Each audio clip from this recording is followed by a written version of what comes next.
Hello again, I'm TB Wright, and I am speaking with James LaFond, a prolific author and the author of this oddity, Cube, the redaction of Bronson, Caan, a novel of 2121.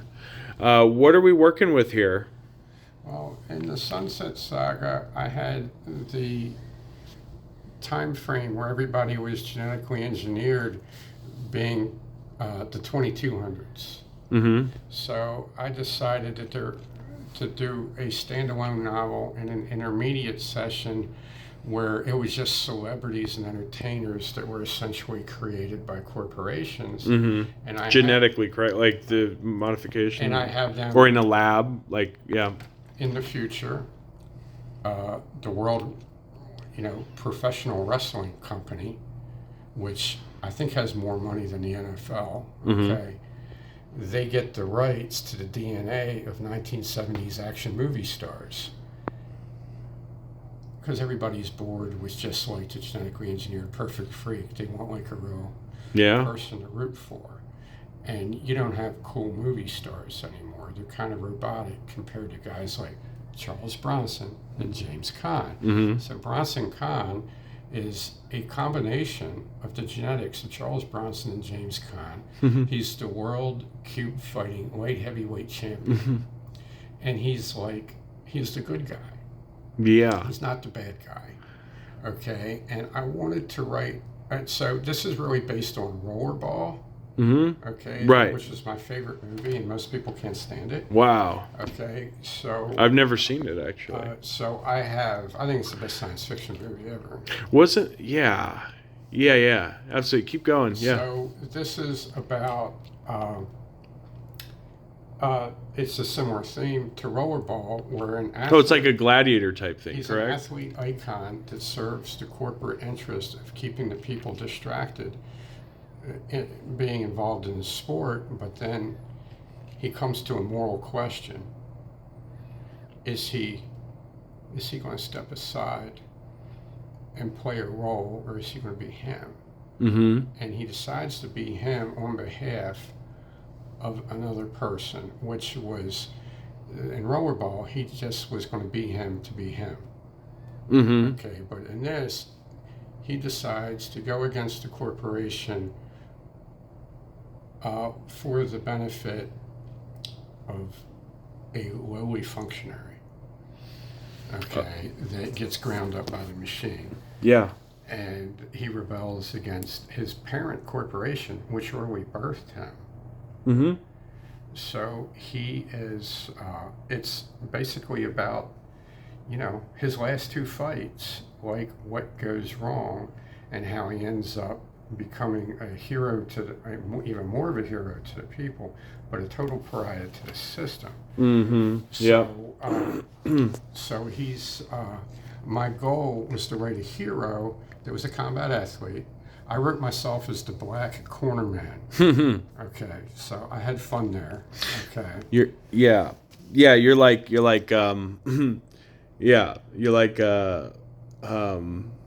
Brett Scott. His name's Brett Scott. He's a 80-year-old black corner man. He's basically me. Yeah. He's a jerk. That's funny. And then he's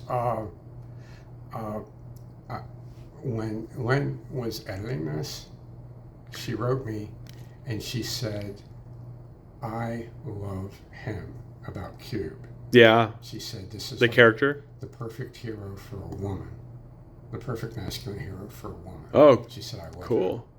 That's neat.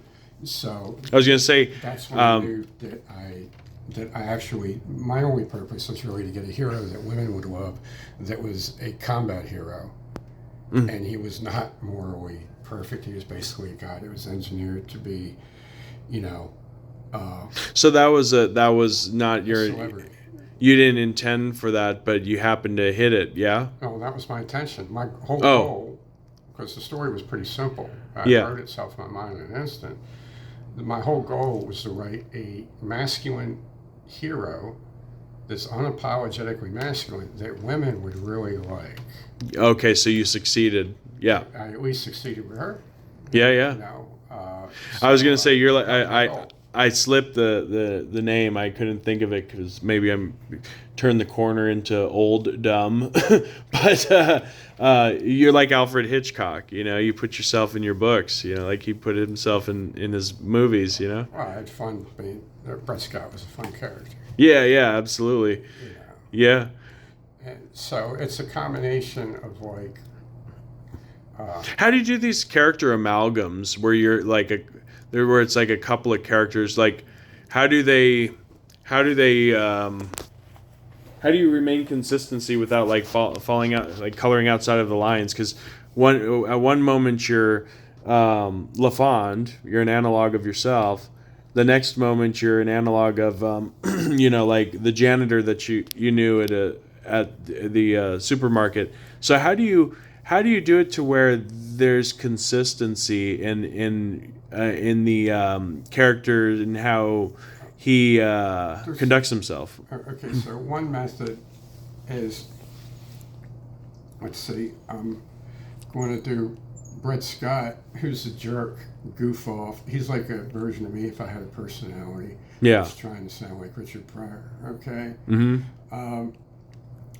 And then Bronson Caan is a stoic machine that, in the role that he was engineered and trained to play, was essentially like, the crowd favorite action hero, good guy, never does anything dirty in the ring, in the cube. It just, that's an easy character to write. Right. Okay.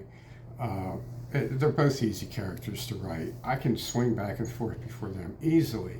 Now, with one guy's a cynical crack up, and the other guy is a fatalistic hero. Okay, so that's easy. They're very different. Yeah. With the different characters that clash, like an esoteric character and an action hero. Well, like between writing Jay Bracken and Three Rivers, Yeah. I can't do that back to back. Right. I just go through and I write the Jay Bracken chapters. Then I write the Three Rivers chapters. Okay. Then I write the Doc chapters. Really? Okay? And I do them in threads. Wow. The other way I do it, if I'm That seems really hard to be able to keep a story together. But you have outlines, of course, right? I don't use that one. What? So you're use that one. so okay. I'll That's show you an example of an outline. yeah. The most I ever do for an outline is a table of contents, Mm-hmm. which is a hopeful table of contents. You write This this is stuff in it. your mind. That's right. This is it. This is my outline. Yeah. Oh, okay. Yeah. I did something similar. You'll actually see it when you read my manuscript, Moonstruck Tales. You'll see in Cecil's Nexus. There's chapters like that I need to incorporate because it's an unfinished piece. But you'll see like exactly that. One method that I've used, if I don't know the characters that well, if I haven't written them a lot, Yeah.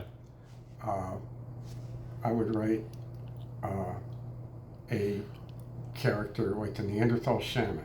I'd write him, and then before I switch to the CIA agent who's investigating Mm-hmm. what's going on in West Virginia, I go and I write a nonfiction article. I answer a question from a reader. Yeah. Okay, I write a chapter in a plain text. Why? But why does it? Is like a palate cleanser? Cleans my mind. It's a palate cleanser. Yeah. It does because you know what, that's fascinating because you've always described, like, really, let's think about this. You've always described fiction and nonfiction as being, they're almost like oil and water, literally. You can only do nonfiction. You don't do them together. You do nonfiction or you do fiction. And then now I'm seeing the nonfiction literally voids out whatever fiction still occupied your writer brain.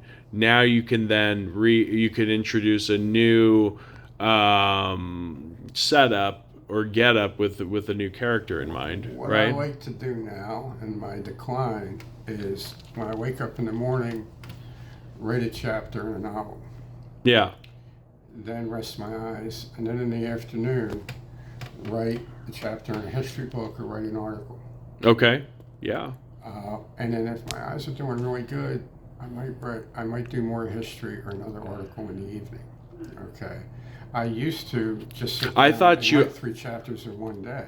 So I thought that you were just like you would only write fiction until said novel is done, then you'd go to nonfiction. I thought that was your That's cadence. my preferred. Oh, But you're it so doesn't you're work out that way changing because it. I end up having to write nonfiction because I get a letter, an email from a reader. Oh yeah, When I answer that, and you want to be prompt, yeah, yeah, that's a priority. yeah, So got to take care of that or travel writing. yeah. Travel writing really kills novels because it's like, okay, I've never been here before and this just happened. I just need to stop and write this. Well, then that breaks the cadence for the novel. Oh goodness, yeah, yeah. Okay, so then I got to get back to it. So like, Okay, or just simply having a full-time job among other responsibilities. Like let's just that in and of itself can really the last thing you want to do, depending on what you do, if it's a mentally taxing job, then but that's a whole other thing. That's a whole other video. so and I've done a lot of it. Yeah. You know, some guys have a hard time switching between boxing and stick fighting. Yeah.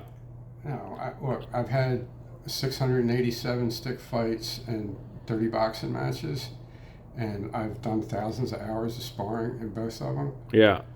I can just drop the stick and start boxing. Okay, but other people, no, they got to stop, but they don't have the experience. Yeah. You know, I've written a lot, so it's easy for me. Right. There's certain types of characters. It's just easy. It's very easy for me to write children.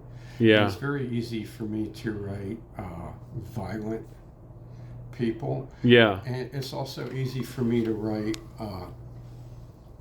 people who are compulsive rules followers that the Antifa people would say have a strong inner cop.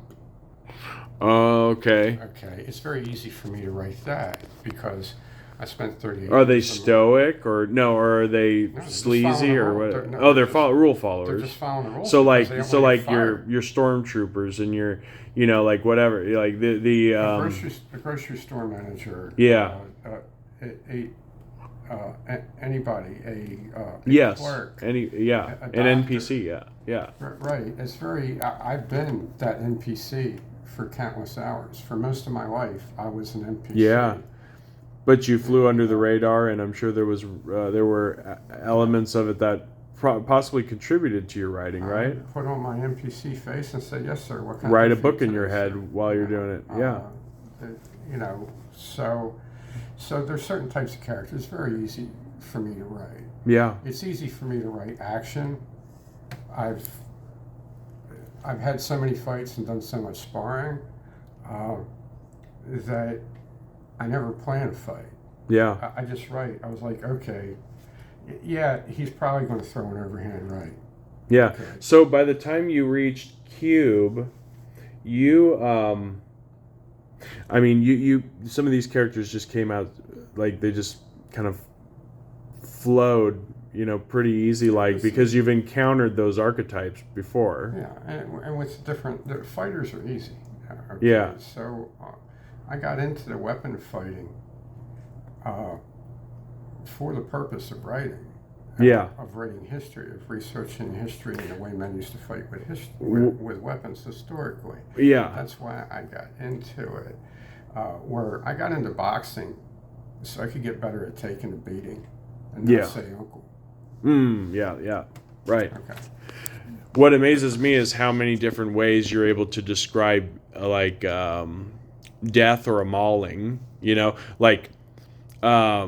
it's easy. yeah, like in Big Water Blood Song, you just like there's so many ways in which somebody can be disemboweled, and each one is unique, like the description, like because you would think there's only so many ways to skin a cat, whatever, but as a child, but no, you really, yeah, you're able to return to that well and like time and time again. As a child, and my whole life, I suffered from extremely violent graphic dreams.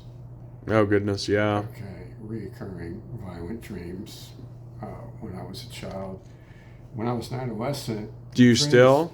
Yes. When I was an adolescent, the dreams got more violent. But I became violent instead of being acted upon. the dreams were involved me fighting back. Yeah. And then as an adult, many of the dreams involved me being a monster, and me just being a bad person and doing something Yeah. violent and wrong, and then having to deal with that. Yeah. Okay, and I've died in many dreams. I've been killed very often. When I get killed, the black and white TV screen that my dream life takes place on usually just turns into a green blot. Wow. Yeah. That's kind of when I die. Mine fades out. Like I've had situations where like I get hit by a car or something, and I boom on the pavement, and I remember like someone getting out of the car. The sound disappears, and the scene slowly fades out, and I just see the legs of the person's kind of like observing me or something. You should use that in a story. Maybe so, yeah. Really it was very weird to be able to, that it was like cinematic almost. But, well, yeah, dreams are a whole other thing. Yeah, I've used dreams to start stories, the basis for whole novels. So Yeah. none of the ones that I have here, but other ones. Yeah. Well, right on. Thank you, James. Thank you.